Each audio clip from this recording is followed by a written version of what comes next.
Los pseudoelementos también son muy similares a las pseudoclases. Son palabras claves que se le agregan a los selectores para aplicar estilos específicos a una parte del elemento.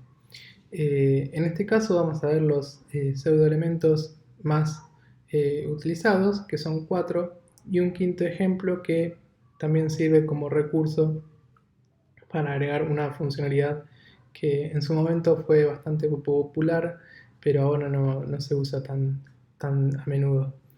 Bien, fíjense que en este ejemplo tenemos 4 párrafos, cada párrafo con una clase diferente, ejemplo 1, 2, 3 y 4, y vamos a ver en cada uno los pseudo elementos que estamos utilizando. Bien, en el primero, antes de hablar de los pseudoelementos, de los ejemplos, una diferencia entre las pseudoclases y los pseudoelementos es que los pseudoelementos, en vez de definirse con 2 puntos, se definen con 2 puntos pero 2 veces. Fíjense que tenemos primero el selector y tenemos 2 puntos y luego el nombre del pseudo elemento. Bien, esa es una de las diferencias. Entonces, fíjense que para el primer pseudo elemento se llama first letter. Lo que hace esto es seleccionar la primera letra de nuestro contenido. En este caso es un párrafo, como también puede ser dentro de un spam, dentro de un div, etc. Siempre apuntando al selector que estamos utilizando. Entonces, lo que hacemos en este caso es a la primera letra cambiarle el color por un color rojo y ponerle un tamaño de texto más grande. Fíjense que arriba a todos los selectores, perdón, a todos los elementos del HTML le ponemos la fuente de Verdana y un tamaño de 20 píxeles. En este ejemplo lo que hacemos es aumentar el tamaño a 30 píxeles. Y así es como se ve en el ejemplo. Fíjense que tenemos la primera letra de color rojo grande y luego el texto con todo el estilo que teníamos definido. Bien, en el segundo ejemplo es muy similar, pero lo que hace es, en vez de seleccionar la primera letra, selecciona el primer renglón de nuestro texto. Entonces, en vez de ser first letter, es first-medio line. Muy similar. Luego podemos poner las propiedades del CSS que queramos. En este caso lo mismo, un color rojo y un tamaño de fuente más grande.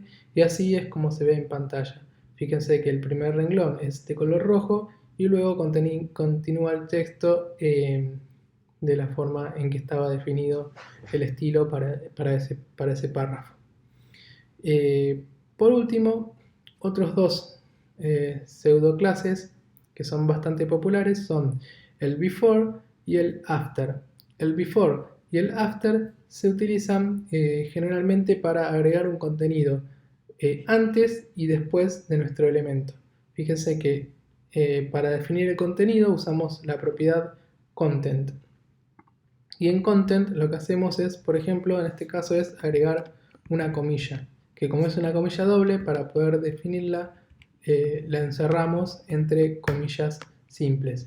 Si queremos agregar una comilla simple, hacemos a la inversa. Ponemos 2 comillas dobles y adentro la comilla simple. Pero así es como se define una comilla doble dentro de una propiedad CSS.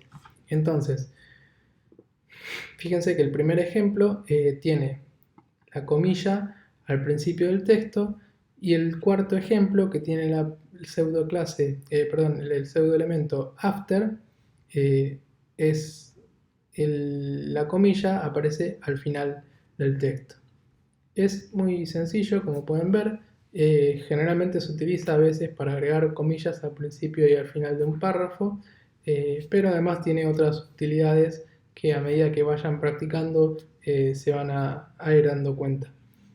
Quizás lo van a encontrar en algunos sitios usando como usan el before y el after. No solamente agregan comillas, sino que a veces se puede agregar texto también, cambiarle la posición, entre otras cosas. Y por último, lo que les conté antes era un pseudoelemento que antes se usaba mucho y que ahora no es tan popular. Fíjense que lo que hacemos es dos puntos, selection, y lo que hace este selector es hacer referencia a cuando seleccionamos un texto. Y lo que hace es cambiarle el color a rojo y un color de fondo amarillo. Entonces, fíjense lo que pasa. Yo cuando selecciono texto, ven que le asigna el color de fondo amarillo y un color de texto rojo. ¿Ven? Que puedo seleccionar y le asigna esas propiedades. Esta funcionalidad antes se usaba bastante, pero hoy en día no es tan popular. Pero bueno, es importante saber que existe y la tenemos disponibles dentro de las herramientas de CSS. Así que bueno, espero que hayan quedado claras estas 4 o 5 ejemplos de cómo usar los pseudoelementos, y si tienen alguna pregunta o consulta sobre la implementación, la pueden dejar en los comentarios.